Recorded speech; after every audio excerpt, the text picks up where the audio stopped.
What you practice, you become. This simple truth might be the most powerful secret to staying calm under pressure. There are specific habits that you can train your mind to find peace, even in the chaos. Being unbothered no matter what anyone throws at you. If you want to learn how, let's talk about it.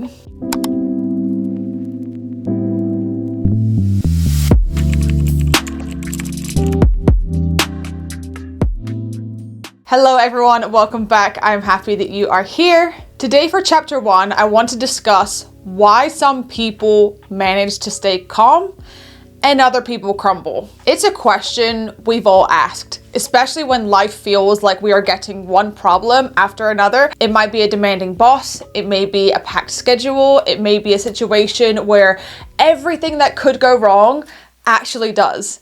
That gap between the pressure you feel and your ability to handle it, that's where most people fold. Now, a big part of staying calm comes down to perception.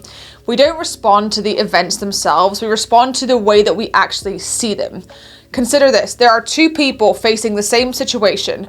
One person sees it as a threat, while the other person views it as a challenge to overcome. The first person, their heart rate spikes, they're sweaty, they feel panicked. The second person, they roll up their sleeves and get to work. The difference isn't the circumstance or the situation that they're in, it's how they interpret the moment. Labeling something as a challenge rather than a threat rewires your response. Your brain starts looking for solutions rather than stressing out for a way to escape it. Because unfortunately, with a lot of situations, you just can't. This mental shift is the first step in staying calm. It's not pretending that the chaos doesn't exist. It's about recognizing how you see the chaos. Reframing challenges as opportunity interrupts our autopilot stress response, forcing our brain to think more intentionally rather than reactively. Because most people, they spend their lives reacting to every single thing that's going on around them, everything that happens to them, instead of learning to respond from a place of emotional intelligence. It's why they're constantly on a roller coaster. They're up 1 minute and then they're crashing down to the next. Emotional intelligence is about self-awareness, it's about regulation, it's learning how to pause before spiraling. Now, when you don't learn to work that muscle and build that muscle, life will control you. And it's time for you to start taking that control back. For me, a large part of my ability to stay calm doesn't even necessarily come down to willpower, it comes down to being rooted in my faith. I trust as a believer that even in the chaos, God is with me. I might not understand why things are happening in the moment, but I know that He sees the bigger picture. That alone gives me peace. I'm standing my life on a firm foundation, and that changes everything. Chapter 2, I want to give you some practical advice. We're going to talk about 5 mindset tools that actually work. Number 1 is respond, don't react. Now, this one is huge because most people react out of habit. They snap, they spiral, or they just shut down the second that something doesn't actually go their way. But emotional intelligence teaches us to pause. When something triggers you, give yourself a moment to breathe and respond instead. A reaction is impulsive. A response is intentional. Ask yourself, what is the outcome that I want to get from this? How can I move forward with calm and clarity instead of chaos? Training yourself to respond rather than reacting protects your peace and it keeps you as the one in control. Number 2 is to step away and to process. Believe it or not, you don't always need to respond to something immediately. One of the best things that you can do under pressure is to give yourself space. Step away from the situation, even if it's just briefly. Take a walk, sit in silence, journal, pray. The goal isn't to avoid the problem, it's to give your nervous system a time that it can settle down so that you can approach it from a grounded state. I call it getting back to neutral. You may have heard me talk about this before. But it's giving yourself a mental pause so that you can let your emotions have time to level out.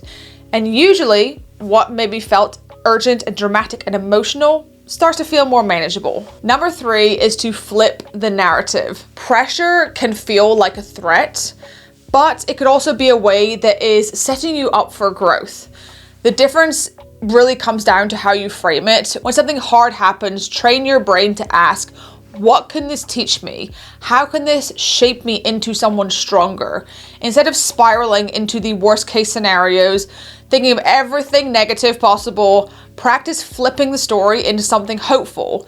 Now, this isn't toxic positivity. Think about it as strategic optimism. You're choosing to reframe it in a way that empowers you instead of defeating you. Number 4, I want you to put it into perspective. Now, this is actually one of my favorite tools. Ask yourself, will this matter in 1 week, in 1 month, or 1 year? Because when you feel overwhelmed, you tend to zoom in on the problem so tightly that it feels like it's the end of the world. But zooming out, trying to see the bigger picture, it gives you clarity. And maybe what's feeling huge right now is just a passing inconvenience.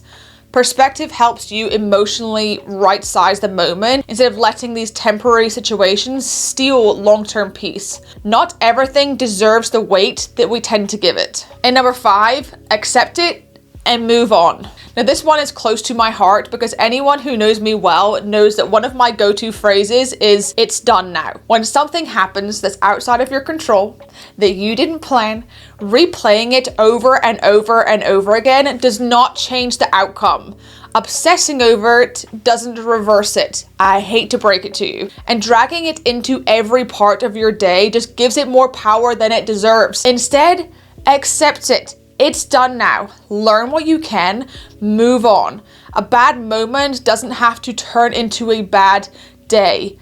A setback that you experience doesn't need to be a rewrite of your entire story. The quicker you can say, it's done now, and mean it, the quicker you can actually get your peace back. Staying calm under pressure is a skill, and like any skill, it can be learned. But these 5 tools are a solid place that you can start today. Now, the goal isn't to never feel stressed or never feel emotional. It's okay if it happens, but at the end of the day, your goal is to develop a strong enough foundation so that when things happen, you don't crumble. You stand firm and you're able to handle it. Now, for chapter 3, I want to discuss building emotional resilience. So let's look at it this way.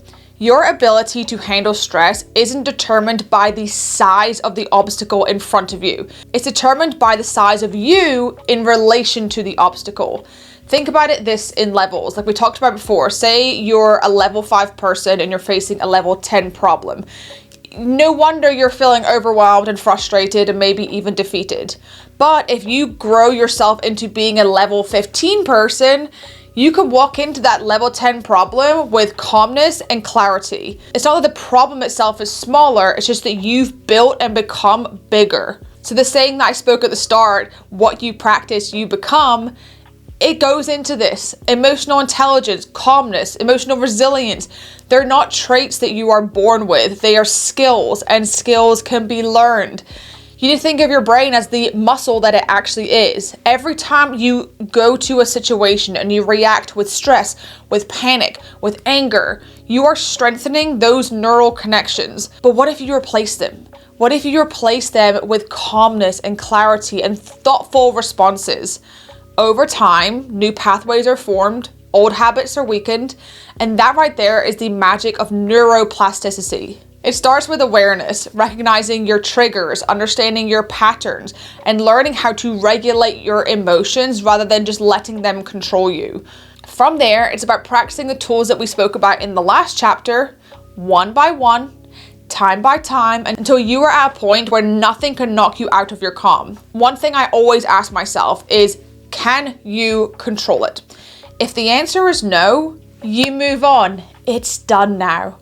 However, if it's something that you can control, you need to sit down logically, not emotionally, and figure out how. What are the steps that I need to take? Now, the key here is consistency. Just like building strength at the gym or eating well, it all comes into what you're doing and practicing day after day.